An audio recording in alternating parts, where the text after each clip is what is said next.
Would you like to hear what it's like to fly a Cirrus Vision Jet on a long trip across the country and back? If so, stick around and I'll tell you about my trip from California to Michigan and back with a new owner of a Vision Jet. Hello again and welcome to Aviation News Talk, where we talk general aviation. My name is Max Truscott. I've been flying for 50 years. I'm the author of several books and the 2008 National Flight Instructor of the Year. And my mission is to help you become the safest possible pilot. Last week we talked about IFR arrivals or STARS, and about common issues and best practices for instrument pilots to fly them. So if you didn't hear that episode, you may want to check it out at aviationnewstalk.com/315. And if you're new to the show, welcome. Glad to have you here. If you would take a moment right now and touch either the subscribe key, or if you're using the Apple Podcast app, the follow key, so that next week's episode is downloaded for free. But first, let me remind you that this is a listener-supported show and that we have several ways that you can show your love and support for the show. Just go out to our new support page at aviationnewstalk.com/support, and there you'll find links to support the show via PayPal, Venmo, the Cash App, Zelle, and Patreon. And when you make a donation, I'll read your name on the show. Coming up in the news for the week of February 19th, 2024, water in the fuel tanks brought down a light twin in Pennsylvania. Skyrise announces a helicopter that doesn't use conventional controls, and a California air show is trying something new, they say, that makes history. All this and more, and the news starts now. From globalair.com, water and debris found in fuel after deadly Grumman GA7 crash. Now, this is a story we talked about a couple of weeks ago. According to the preliminary NTSB report, the pilot was in a hurry and did not obtain fuel samples before taking off. On February 1st, a private pilot was preparing to deliver a restored Grumman GA7 Cougar to its new owner, arriving at the Chester County, PA airport and making it clear to witnesses that he was in a hurry so that he could catch a return flight from Knoxville, Tennessee. The pilot arrived at the MQS airport at about 12:30 p.m. and called the fuel truck multiple times, indicating to the lineman that he was in a hurry and was not pleased with a delayed response. The GA7 Cougar's 116-gallon fuel system was serviced with 80 gallons of fuel, which reached to the tabs in each fuel tank. Witnesses and surveillance video revealed that the pilot did not obtain any fuel samples from the fuel tanks before he took off. Some witnesses reported that the pilot did not perform a pre-takeoff engine run-up. A review of surveillance video shows the delay, which may have allowed for those checks. Witnesses described engine sounds as smooth and continuous until just after takeoff, when a loud pop was heard, followed by sputtering. The plane then made an aggressive right turn, turned left, and continued on an approximate runway heading, about parallel to the runway, until the plane was lost from view. Afterwards, fuel was drained from the left engine and seen as blue with no visible water or debris contamination, and the test confirmed that there was no water detected. Fuel was drained from the right engine and showed visible water and debris, and the test confirmed water. Fuel samples from the left and right fuel boost pumps contained water and debris. Samples taken from the sump tank, engine-driven fuel pump, and carburetor bowl on the plane's right side all contained water and debris. The rubber gasket on the right-wing fuel cap was not installed. Now, obviously, these rubber gaskets on the fuel caps are critical for preventing rainwater from leaking into fuel tanks. So please check your fuel tank gaskets to make sure they're there and that they're still soft and rubbery. From verticalmag.com, Skyrise unveils simplified cockpit design for modified R66 helicopter. 1 year after announcing plans to certify a version of the Robinson R66 with simplified flight controls, Skyrise has revealed its cockpit configuration and started taking reservations for the aircraft, which is called the Skyrise 1. The SoCal, California-based startup has replaced the cyclic, collective, and pedals in a conventional helicopter cockpit with a single centrally mounted control stick and 2 touchscreen displays.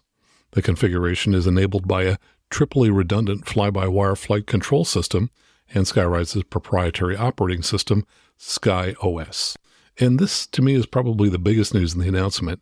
Skyrise says that the Skyrise 1 will be fully certified for instrument flight rules at half the cost of the cheapest IFR-certified helicopters today. As Vertical Magazine reported last year, the availability of a cost-effective IFR-certified helicopter could greatly enhance safety in an industry where visual flight into IMC remains a leading cause of fatal accidents. At an introductory price of $1.8 million, excluding any interior or livery customizations, the Skyrise 1 costs significantly more than a standard R66, which has a list price of just over $1.1 million. But Skyrise is betting that many private pilots and commercial operators alike will be willing to pay a premium for a substantial increase in safety and capability. Whereas the standard R66 requires constant control inputs from the pilot, Skyrise 1 has a hover assist feature and inherent stability in all phases of flight. It will also have a fully automated auto-rotation feature, as first seen in a video released in November.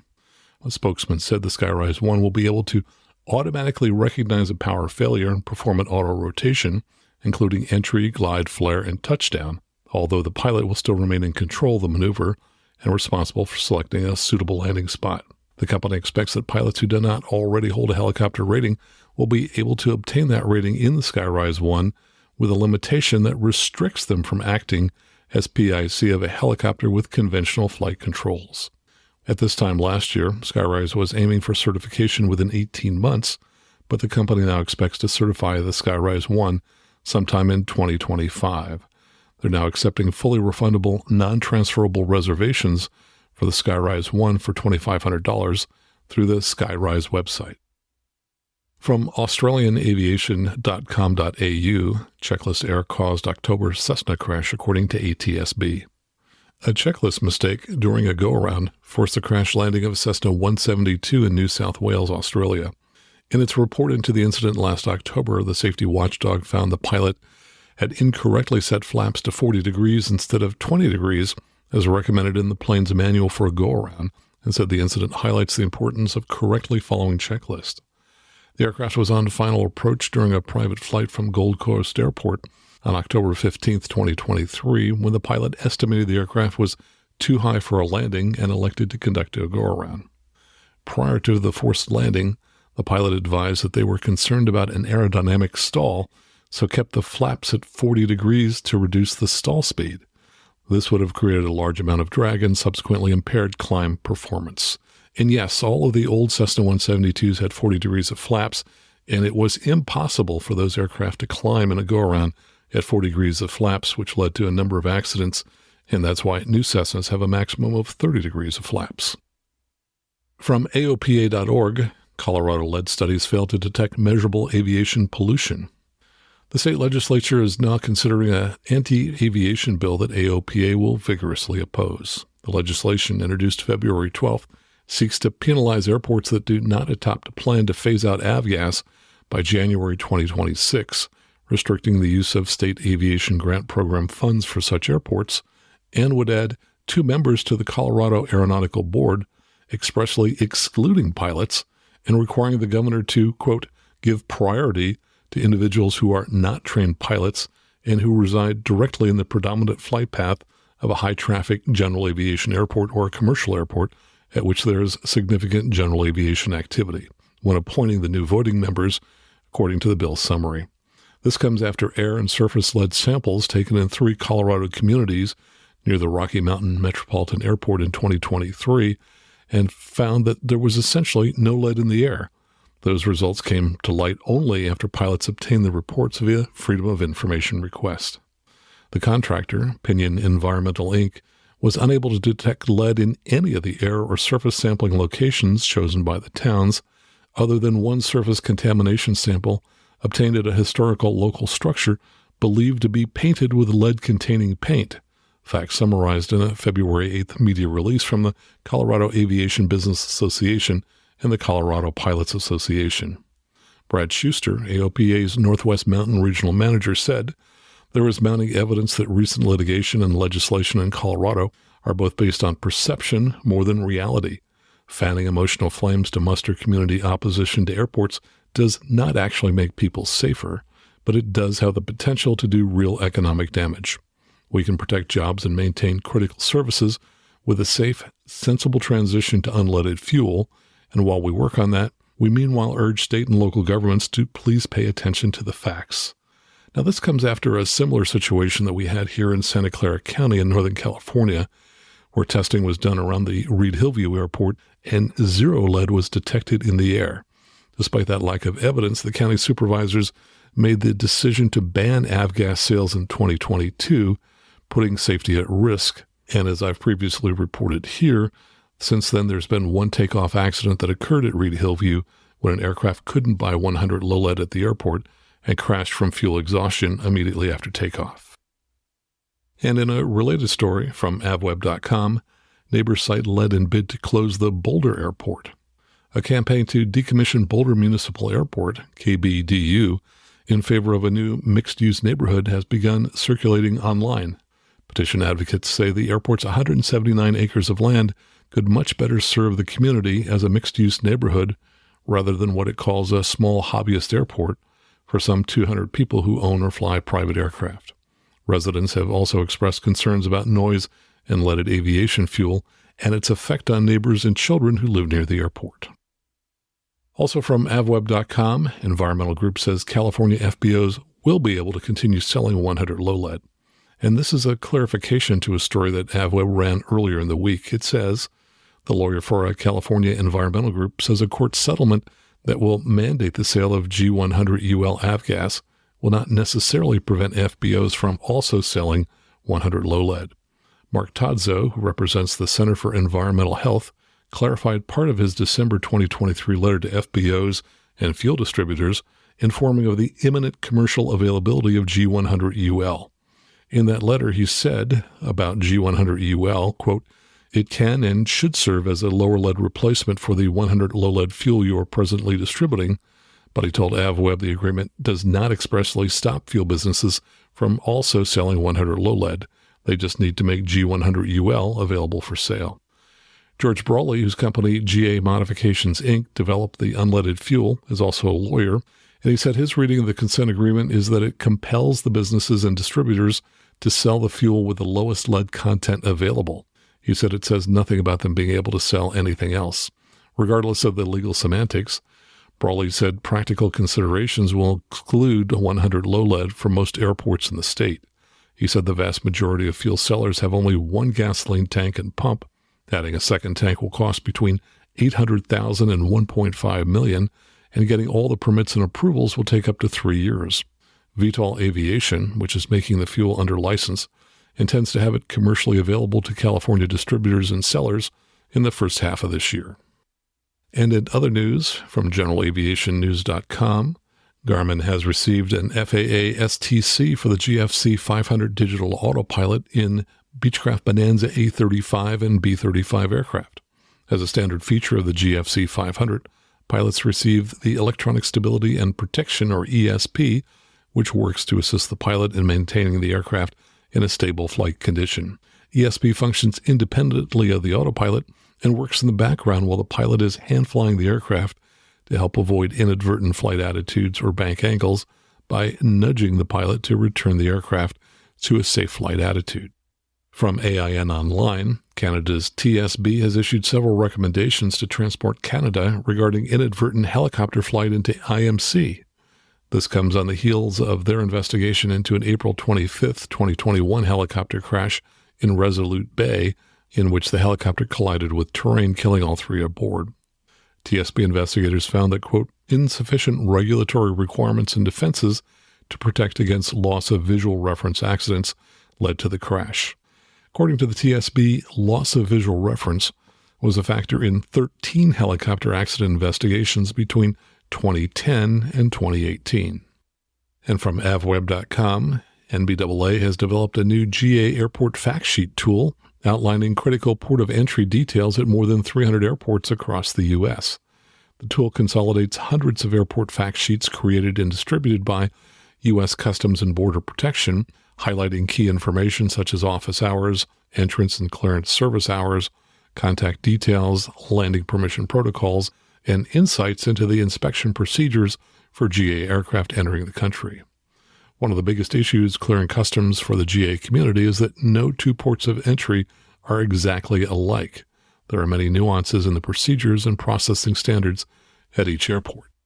And finally, from avweb.com, California Air Show includes a beach runway. Scores of attendees, aircraft, and performers will again flock to Huntington Beach this fall for the Pacific Air Show, the largest air show in the U.S. by attendance, they claim.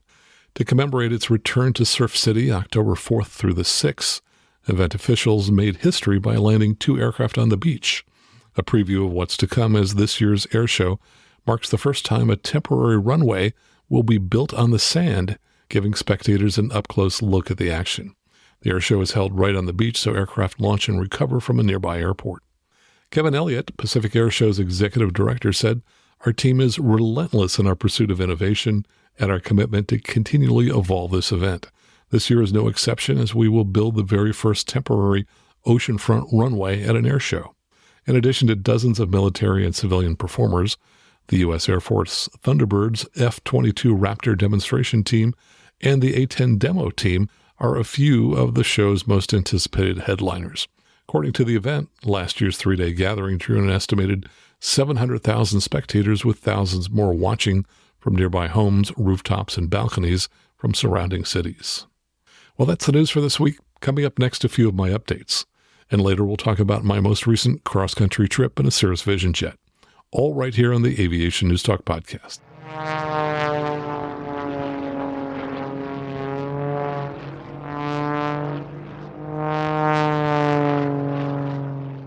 First up, the good news. First, congratulations to Christian Palmaz, who I've flown with a few times in the past. He passed his ATP multi-engine and his Pilatus PC-24 jet type rating. And now he's talking about, hey, how do I get that ATP single? That's the way to think. So congratulations to you, Christian. And if you'd like to share your good news, just go ahead and send me an email by going out to aviationnewstalk.com and click on Contact at the top of the page. Now, the first news story I read today was about a Grumman Cougar that took off in Pennsylvania without sumping the fuel tanks. And you might think, well, that doesn't happen very often, so I don't need to worry about water in my fuel tanks. Or you may think, hey, I'm very diligent about always sumping the fuel to make sure there's no water in the tanks. But here's a story that will make you think. This comes from Mega supporter Ed Kelly, who phoned me last weekend when I was in Michigan to tell me the story. I asked him to record the story for you, and here it is. Max, Ed Kelly here. I wanted to reach out and tell you a quick story and ask you a couple of questions. So, first of all, my situation. I am a private pilot, instrument rated. I've got about 600 hours or so, somewhere in between experienced and still learning, but I'm not brand new. So I fly typically a couple of times a week. And at the beginning of February, I took a couple weeks off because my partner had surgery. I got busy at work. Life happened. Well, to end that 2-week hiatus of flying, I was taking my family to Columbia, South Carolina from Charleston, here where we live, to go to the zoo for my 4-year-old's birthday. Now, typically what I have done is, because I'm flying a couple of times a week, the pre-flight and the pre-start checklist, they're just memory items. They're not ones that I physically do. Before the panel upgrade, which was a couple of years ago, I was using a physical paper checklist, and we have since moved into the Garmin 750 where the checklist is digital. Obviously, before start, avionics are turned off, so I don't have that checklist available to me. So as we're loading up the airplane to go up to the zoo, my 6-year-old tells me, "Hey, Daddy, you forgot to let the airplane go potty." Well, okay. What he actually meant was that I forgot to sump the centrifugal sump. So the Saratoga has 3 sumps, one on each wing and one in the middle. And the one in the middle, the boys love to watch because I've got 3 boys and they think it's real funny to watch the airplane go potty on the ramp, as it were. So I, of course, got out of the airplane. We sumped the center. And then I got the fuel pen, or the sump pen, out of the pocket and sumped the right and left wing. And out of the right wing, I pulled 6 penfuls of water. Now I'm thinking the pen is about 3, maybe 4 ounces. It's the sporty standard sump pen. So there was a solid 20-25 ounces of water in that right wing. Now I'm right-handed, so I always take off using the right wing just as a memory item for myself. So I always know that, hey, we are, burning 25 gallons an hour on the climb instead of 13 in the cruise. So I always know that the right wing is starting off our flight, the one that it has less fuel in it. So had my 6-year-old not reminded me that I forgot a checklist item simply out of being out of practice, and only 2 weeks, mind you, that's quite the skills atrophy there. I literally could have killed my family last week, my 3 boys, my wife and I, on a cruise, on a convenience flight. And so my question to you is this: what do you do if you are using a digital checklist? What do you do before your digital checklist is powered up, or in this case, my 750? What I have decided is I have started using ForeFlight again, which is what I used to do before the 750 was installed. And I'm using the ForeFlight for the pre-flight and the pre-start checklists. And then I move over to 750 after that. But I'm wondering, I can't possibly be the only one who has moved to a digital checklist. And are folks just ignoring the checklist like I have done for the last year and a half? So I'm no judgment here. Those pre-start and pre-flight checklists, are they just doing them from memory? And if so, how do you make sure you don't miss something and kill your whole family? Anyway, hope you have a good night, sir. Talk to you soon. Here's some more detail I got from Ed. He said that the rubber gasket under the right fuel cap looked to be in good condition, but he replaced it anyway. He said he talked with a mechanic who said the cap looked like there was excessive rust on the bottom of the key lock.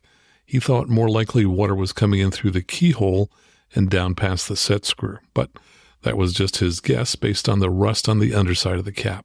Now, I'm not sure I have a good answer to Ed's question about checklist, but you might consider using 2 different checklist solutions, one for when you're walking around the outside of the plane, and the other for when you're in the plane and have access to your electronic checklist.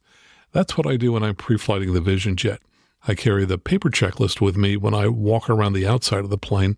Then when I'm inside the plane, I turn on battery 1 and 2, which immediately brings up the electronic checklist. And if you're doing something different with your checklist before you can access your electronic checklist and you'd like to share it with everyone, go out to aviationnewstalk.com and either send me a recording by clicking on listener questions at the top of the page, or send me an email by clicking on contact at the top of the page.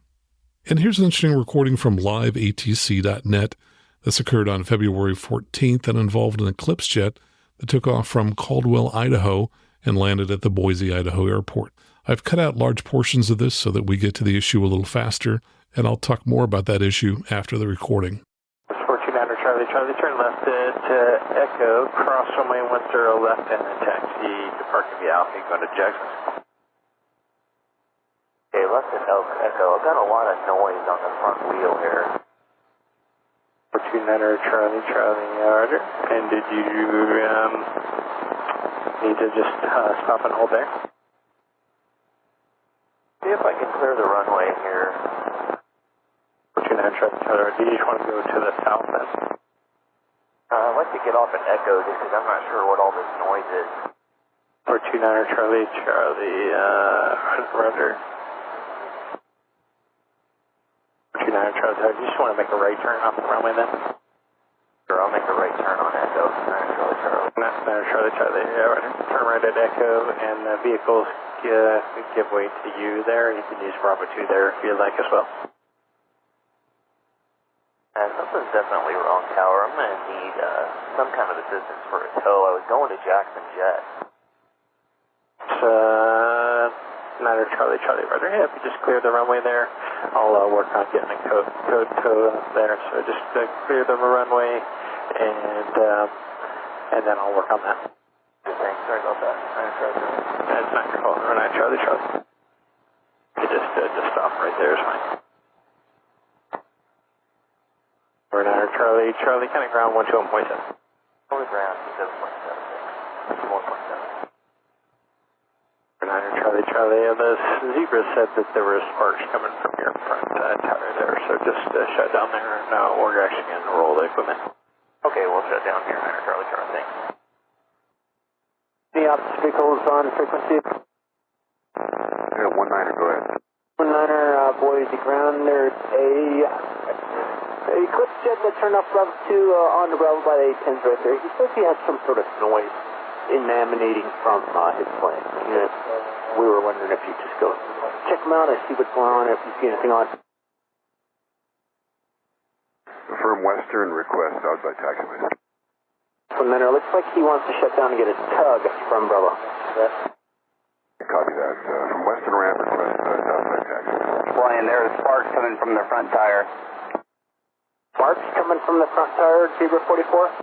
Affirmative. Sparks and smoke. Boise ground, Smoky 7 requesting clearance to the incident. Boise ground, roger, stay your position. 7, stay your position. From City Fire. Smoky 7, roger, cross, runway 10 left and runway 10 right at Delta, then proceed Bravo to the Eclipse at Bravo 2. Smoky 7 copies, proceeding Delta, crossing both runways to Bravo to the incident. Copy.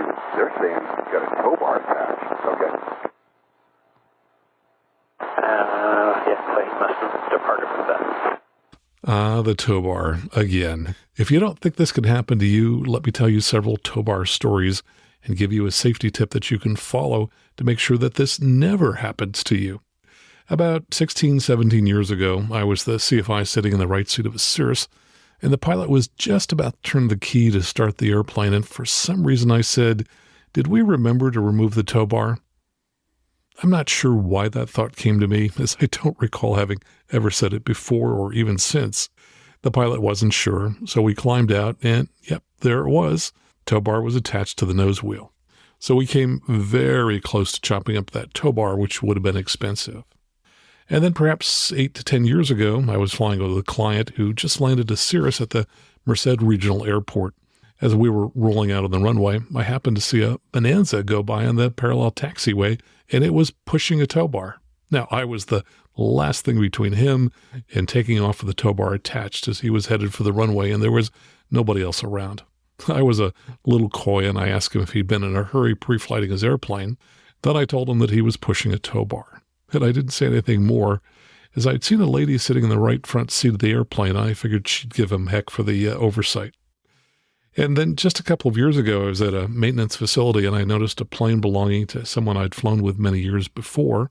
And one of the maintenance people happened to mention that they had repaired his airplane 3 times, each time because he'd started the aircraft with a tow bar attached. So here's the safety tip I want you to remember, and it's very simple. Never allow the tow bar to be attached to the airplane unless it's in your hands. It's obviously in your hands when you first attach it to the plane. Then if you leave the nose wheel for any reason, remove the tow bar from the plane and place it on the ground beside the wheel. Then when you come back to finish using the tow bar, reattach it to the plane. And of course, when you're done moving the airplane, remove the tow bar and stow it in the airplane. Here's why you want to always remove the tow bar, even if you're walking away for just a few seconds. It's so easy to forget to remove the tow bar, as these 4 stories I've described illustrate. And if you do happen to forget it, well, it's far better to have that tow bar just sitting on the ground as you taxi away from it to go flying. The tow bar will most likely still be there when you return, and if it's gone, well, it's far cheaper to replace a tow bar than to fix all of the damage that will occur if you take off with a tow bar attached. If you're diligent about only allowing the tow bar to be attached to the plane when it's in your hands, you'll never start the plane and or take off with a tow bar attached. And if you're a helicopter pilot or interested in helicopters, you might be interested in this new video series put out by the FAA on YouTube called the Rotorcraft Collective. They say that the Rotorcraft Collective is a joint work group between the FAA and industry professionals that produces short helicopter-focused safety videos in collaboration with the FAA FAST team and the U.S. Helicopter Safety Team. Team members include engineers, pilots, mechanics, accident investigators, and communication specialists from various FAA offices and a number of helicopter associations, which they list here. I'll include a link to that in our show notes, so go ahead and check that out. Looks like they have 12 videos up there currently. The most recent one is the Rotorcraft Collective sharing low-altitude airspace with drones. Another one is Don't Forget to See and Avoid Other Aircraft. The very first one that they put up was called Pre-Flighting Your Passengers. So check that out. And let me mention something that I don't talk about often enough, and that is that there is a version of this podcast available which eliminates a minute or two at the beginning, the middle, and the end, where I talk about encouraging you to subscribe to the podcast and to join and support the show via Patreon or any of the other ways you can do that. And the way you can get that version of the show is by signing up to support the show via Patreon. And I'll tell you in a moment how to do that. But first, aviation is a very small community, so see if you know any of these people who've signed up to support the show in the last week. We have just one new member on Patreon, so thanks to Pete Allen. We had several folks sign up to support the show via Venmo, so thanks to Pete Robbins, who says, great podcast, love your show, Theodore Hockenberry, Christian Palmaz, and Andy Kleinke. We also had a couple people make one-time donations via PayPal, including William Gibson. He says, I'm a 50-year-old student pilot and have only recently discovered the gold mine of your podcast. Thanks for all you do for aviation safety. And also special thanks to Edmund Verville, who gave us a nice large donation. He's a DPE jet instructor and friend and colleague of Jason Blair. And he recently published articles in the February Twin and Turbine magazine and in the March issue of COPA, which is the Cirrus Owner Pilots Association magazine. Thanks also for 2 donors via Zelle. We had a large donation from an anonymous donor. And also thanks to Timothy Free. And if you've been listening for a while and would like to become more involved with the show, well, one way to do that is to support it financially. It's so easy to do. Take you just a couple of minutes. Go out on the web to aviationnewstalk.com/support. And there we list 5 different ways that you can support the show. By the way, all of them end up taking a small percentage except for Zelle. So if you use that, 100% of your donation comes straight here to the show. Coming up next, I'll be talking about my Vision Jet trip from California to Michigan and back, all right here on the Aviation News Talk podcast.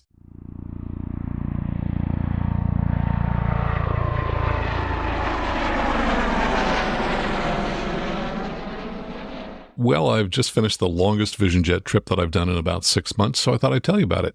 As I mentioned before, I'm working with a Patreon mega supporter who bought a share of a G1 version of the Vision Jet, and he doesn't yet have his type rating. He wanted to fly out to Michigan and spend a few days with his son, and the final destination was Ann Arbor. But when we looked at KARB, the Ann Arbor Municipal Airport, we both independently concluded not to fly in there. The longest runway is 3,500 feet, and I did once fly a Vision Jet into Santa Monica, which is the same length. That runway has a slight down tilt to it, and when we ran the numbers, we concluded that we couldn't have any tailwind at all and make it work. We did land there with calm winds, and it worked out fine. A difference, though, at Ann Arbor is that it's just 75 feet wide, and when I'm working with new pilots, I'd like to have a little bit more than that when they're landing the jet, especially because the landing could possibly be at night and at the end of a long flying day. So rather than choosing a runway which was marginal in all ways, we went to KYIP, the Ypsilanti Airport, as our destination. Now, Ypsilanti is just west of the main Detroit airport under the Class Bravo, and it handles a lot of cargo flights that service the automotive industry. The next challenge was to find a route that minimized the number of refueling stops we'd need to make. The pilot brought along some family members, so there were 4 of us in the plane plus 2 small dogs, so we weren't able to fly with full tanks, which would have made route selection easier. The first route he looked at would have taken us through Ogden, Utah, and would have required 3 stops for a total of 4 legs. The engineer in me came out, always looking for efficiency, and I decided to see if we could find a route that might let us do it with just 2 refueling stops for a total of 3 legs. There are a couple reasons that I wanted to avoid a 4th leg if possible. One of the reasons is that every refueling stop adds about an hour in total time, especially if you consider the time required to descend from altitude and then climb back up to altitude after every stop. Another reason is that a 4th leg would increase the chance that we'd be landing after dark. As we've talked in the past here, everything about flying at night is a little more difficult and the night accident rate is higher. So I try to plan long trips to avoid night landings if possible. And another reason is just fatigue. I'm getting to be an older guy, and 3 takeoffs and landings is just less fatiguing than 4 takeoffs and landings spread across a long day. Now, when I'm planning a long trip, I typically look at weather surface charts to see where the highs and lows are located across the country. I just love a comment that Richard Collins made in Flying Magazine years ago when he wrote that as he gets older, he's been flight planning for his Cessna 210 flights by drawing a line that connects the H's, or the high-pressure areas, as he flies across the country. High pressure tends to mean better weather, so that's a good strategy when you could make it work for you. When I'm looking for the highs and lows, I'm not looking to fly directly to them. Rather, I'm looking to see if we can take advantage of the winds around them.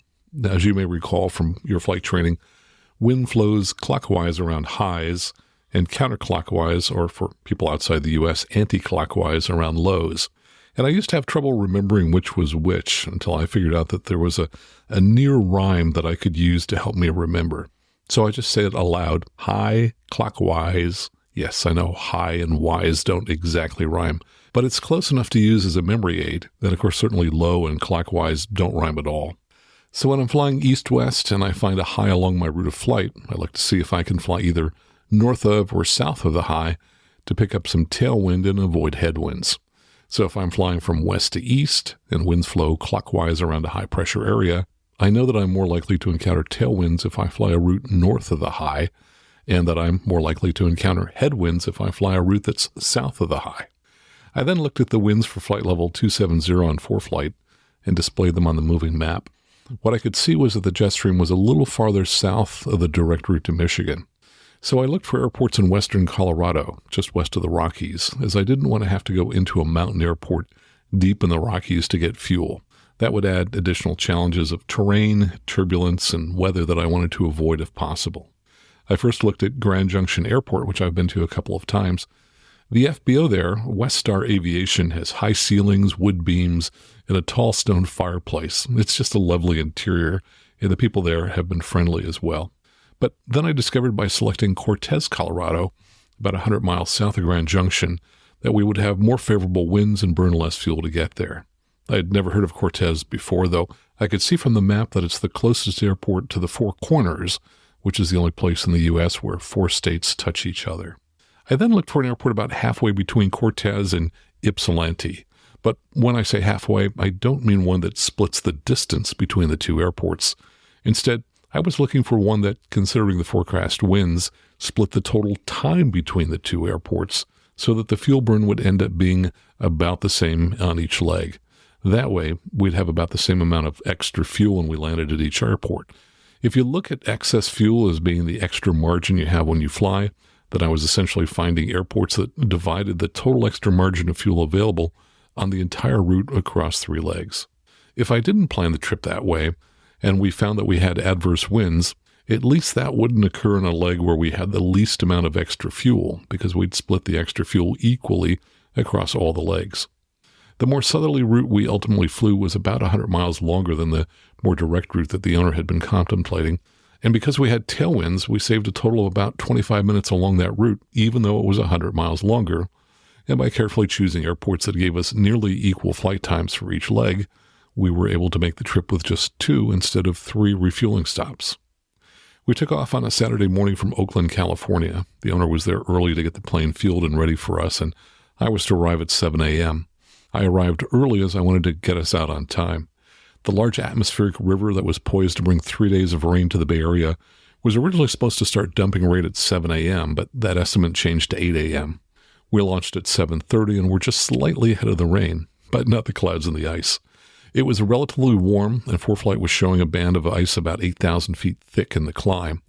We did pick up trace amounts of ice on the leading edge of the wings, but never had to turn on the TKS for the windshield. It's important that you don't let ice form on the nose or the windshield on the Vision Jet, as when that ice comes off, it heads behind you straight for the inlet of the single turbine engine located on top of the cabin. So we want to avoid letting much or any ice build up on the windshield, because if we're late to turn on the TKS, we may be essentially shooting ourselves down if that ice goes through the engine. The older G1 version of the Vision Jet has a ceiling of flight level 280, and since we were eastbound, we were flying at flight level 270. Even at that altitude, we were still in the clouds when we reached our cruise altitude. The SiriusXM weather cloud display showed that the clouds would start to break up as we got near Modesto, and sure enough, as the clouds started to dissipate, we found ourselves between multiple layers. And as we got well into Nevada, the clouds disappeared altogether. As we approached Colorado, we were in clear skies, and to save a little time, we decided to fly a visual approach to runway 3 at Cortez. To help with that, we loaded the visual approach procedure into the Garmin G3000. Now, this provides 2 waypoints on the extended center line, and it provides target altitudes for both of those waypoints. Now, that's helpful as it makes it easy to plan the altitudes so that we don't accidentally end up high and fast, resulting in an unstable approach.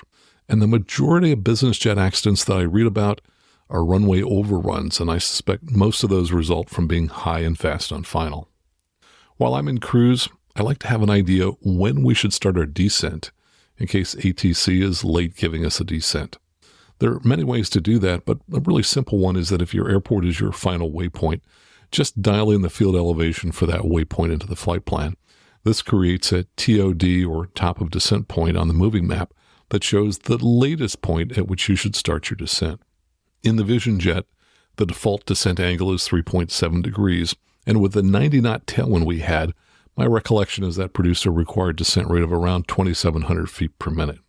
But you really need to start down sooner, because if you just follow the vertical path straight to the airport, you're going to be too fast at the airport. I think with the thrust lever at 0, we were doing about 200 knots in the descent, and that's just way too fast to be arriving at the airport.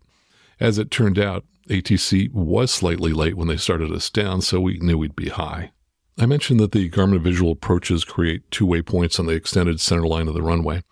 A waypoint named Final is several miles from the runway, and another waypoint named Straight is several miles further away from the runway.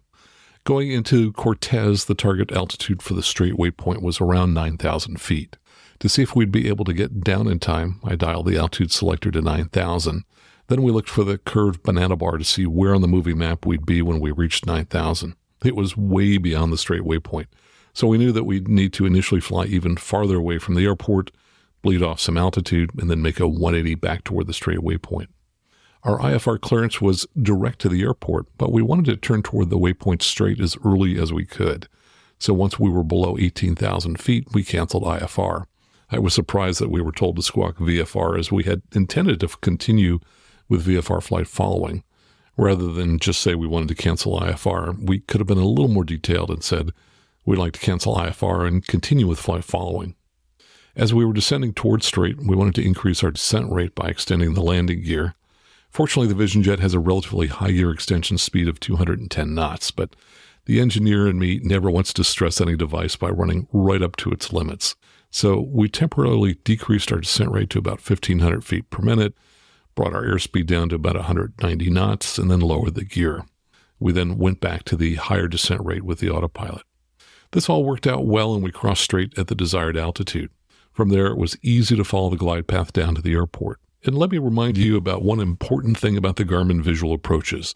There is no guarantee that the glide path generated by those approaches will remain above the terrain. So I would never use the visual approaches for guidance at night into an airport that I hadn't been into before. Now, this was my first time into Cortez, and I really enjoyed the view. The airport's located in a broad valley, and there was a snow-capped mountain to the southwest of us. There was also a high ridgeline to the east running parallel to the airport. More on that in a minute. Now, the town has a population of around 9,000, so I was surprised to discover that the airport has airline service. Right after we landed, a Metroliner landed and taxied to the small terminal adjacent to the FBO. I watched perhaps 8 or 9 passengers get off the plane. We learned that the airport has air service to both Denver and Phoenix, and I bet a lot of towns that size and even larger would love to have air service. While we were there, a beautiful blue and yellow Pilatus PC-6 Porter landed and parked near us. That's a single-engine, short takeoff and landing passenger plane that first flew in 1959. Production stopped in 2022, and over the 63 years, they sold 604 of them. About 100 of those were produced in the U.S. under license to Fairchild Hiller. A maximum of 10 passengers or a 2,200-pound payload may be carried within the aircraft's main cabin. This aircraft was based in Alaska and had something like North Star Porter painted on the nose.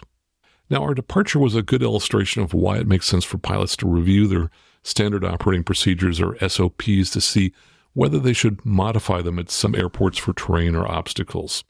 Our IFR clearance coming out of Cortez called for a right turn of about 60 degrees to head direct to the Cimarron VOR, 187 miles east of us. Although there is a departure procedure available for Cortez, it was not included in our clearance.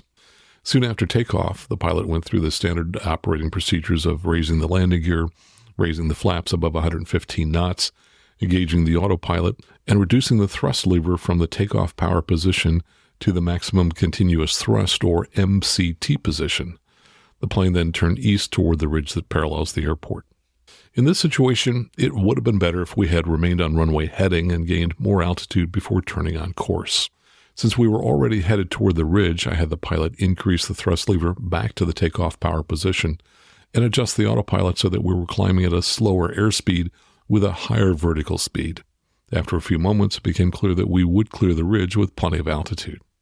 By the way, the SF50 Vision Jet is rated to deliver takeoff power for up to 5 minutes, though it's recommended that you not exceed 2 minutes. But if pilots get in the habit of reducing power immediately after takeoff, it's easy to forget that you can leave the thrust lever forward for several minutes when you need the extra power. Our next stop was Joplin, Missouri, a city of about 50,000 people. The airport was relatively quiet when we arrived on Saturday afternoon. We saw 1 or 2 planes taxi by, but otherwise we didn't see a lot of other activity. There was just one person at the FBO. I'm not sure if that's normal, but he had to give us the code to the door so that we could get in and out to the bathrooms while he was refueling the jet. Inside, I spotted a photo of the Lindberghs when they visited Joplin many years ago. And if you follow me on Facebook, you may have seen that I posted that photo and wrote, "Just stopped in Joplin, Missouri to refuel. Sadly, we just missed the Lindberghs when they were here 95 years ago." That leg from Joplin to our final destination was uneventful. The sun set as we were descending, but there was still some daylight when we landed. Rather than fly the visual, we opted to fly an ILS just to make things a little safer at the end of a long day. When we landed, it was about 20 degrees Fahrenheit and windy, so I was happy to have my coat and gloves. I had 2 quiet days in Michigan, but spent most of them in the hotel room as it was fairly cold outside.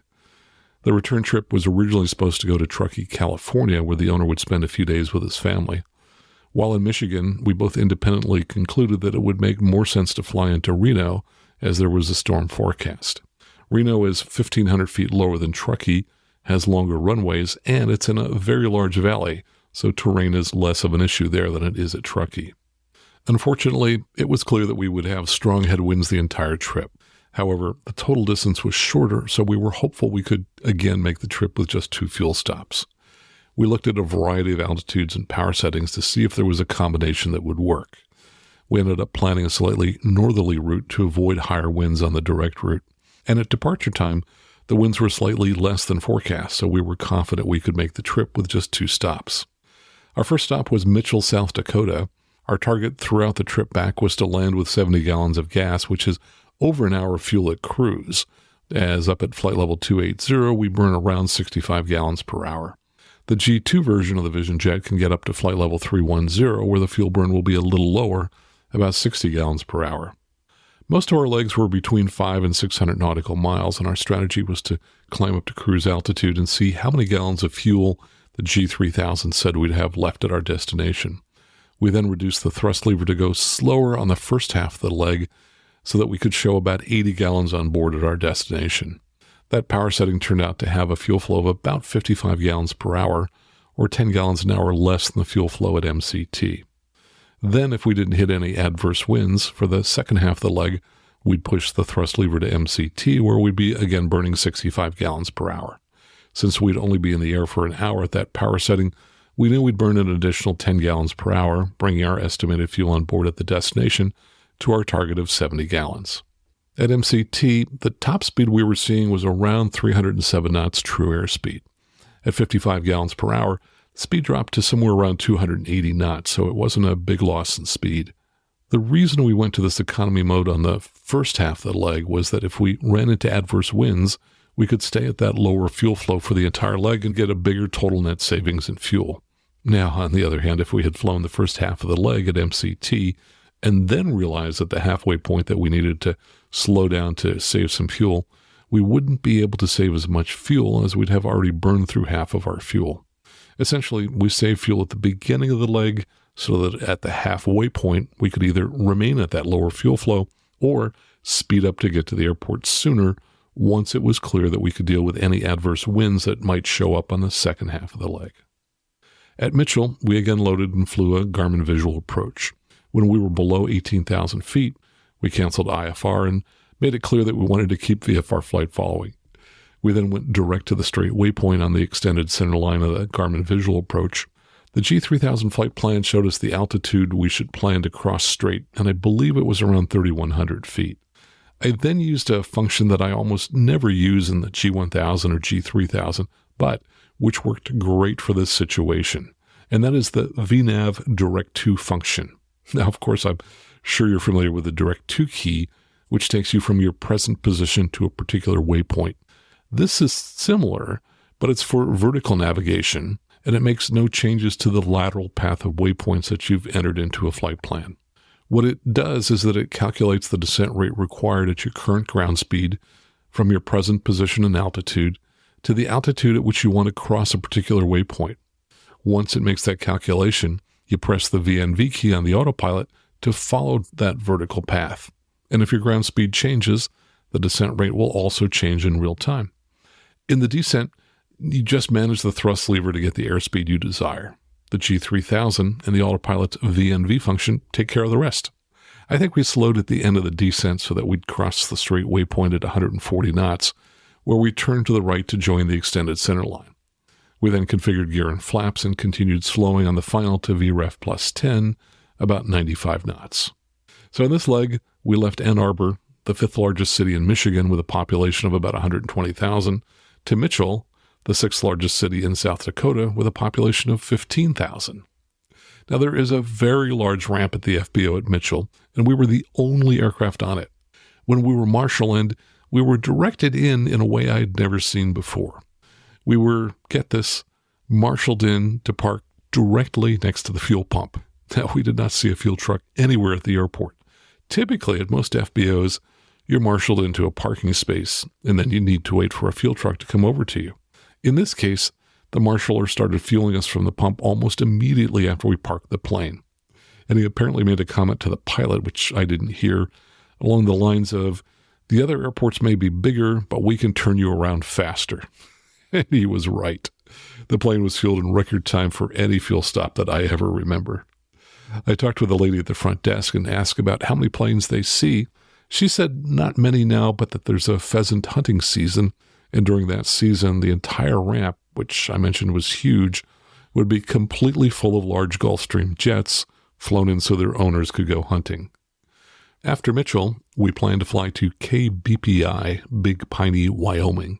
But with about an hour and a half to go on that leg, we checked the weather and it had dropped to 400 feet overcast, which was below the minimums for both instrument approaches, and it was snowing lightly.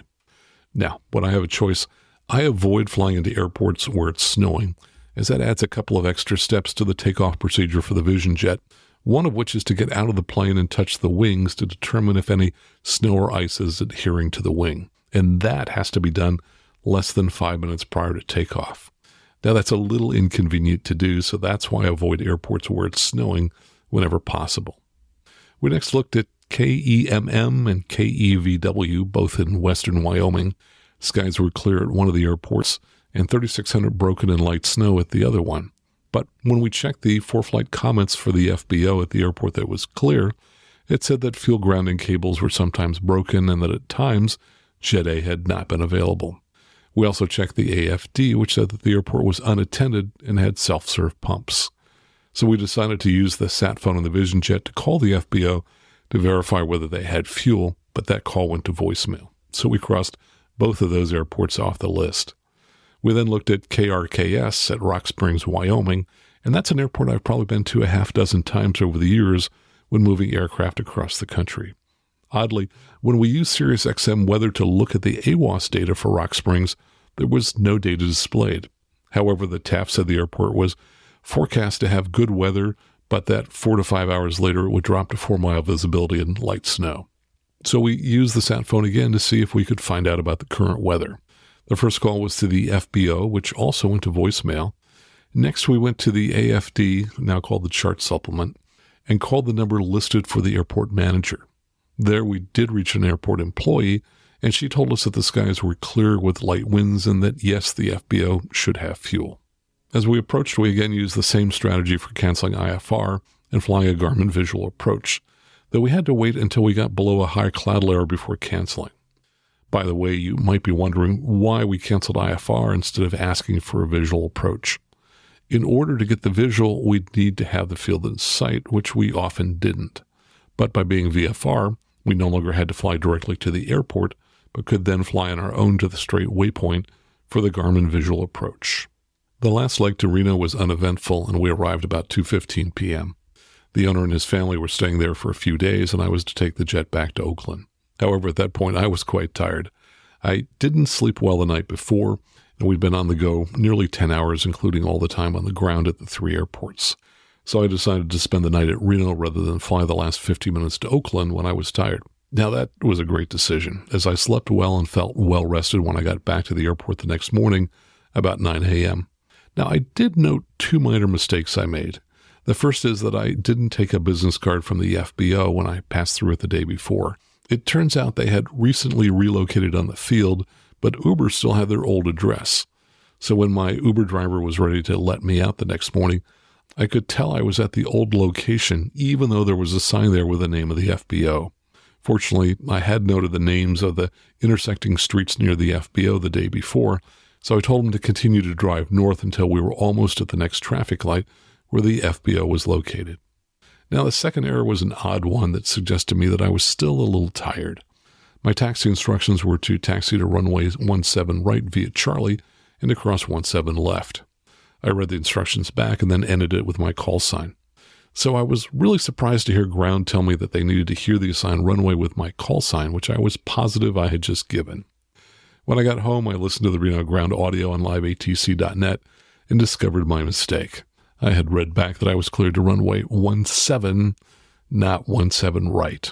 Everything else was correct in my readback. So it was a minor error, but one that was annoying at the time, as I couldn't figure out why they wanted me to read back the runway and my call sign again.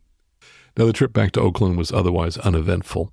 There'd been some storms in the area for the prior 3 days, and that morning there were just some small puffy residual clouds close to the ground, which were pretty to see as I flew over the Central Valley. Clouds at Oakland were about 3,000 foot overcast, so I did need to fly an instrument approach. I loaded an approach early just so I would have it in the flight plan, and I was happy I did, because before even telling the controller which approach I wanted, he cleared me to the Grove intersection, which was on the approach. Having it already in the flight plan made it quick and easy to follow his instructions. In a day or two, I'll be headed back to Reno to pick up the owner and his family and bring them back to Oakland. Total Hobbs time on the trip was around 16 hours, and as I've said here a number of times in the past, of the over 85 aircraft types I've flown, the Vision Jet is by far my favorite to fly. So if you're thinking of buying one or you're looking for some training in one, please contact me by going to aviationnewstalk.com and clicking on Contact at the top of the page. And just a reminder that I love hearing from you, and I read many of your emails on the show. If you'd like to send me a message, just go out to aviationnewstalk.com, click on Contact at the top of the page. That's absolutely the best way to send me a message. And of course, I also want to thank everyone who supports the show in one of the following ways. We love it when you join the club and sign up at aviationnewstalk.com/support to support the show financially. You can also do that at aviationnewstalk.com/PayPal. We also love it when you leave a 5-star review on whatever app that you're listening to us on now. And of course, if you're in the market for a headset, please consider buying a Lightspeed headset and using one of the links in our show notes, because if you use those links, they will donate to help support the show. So until next time, fly safely, have fun, and keep the blue side up. And remember that you can always go around. You can always go around.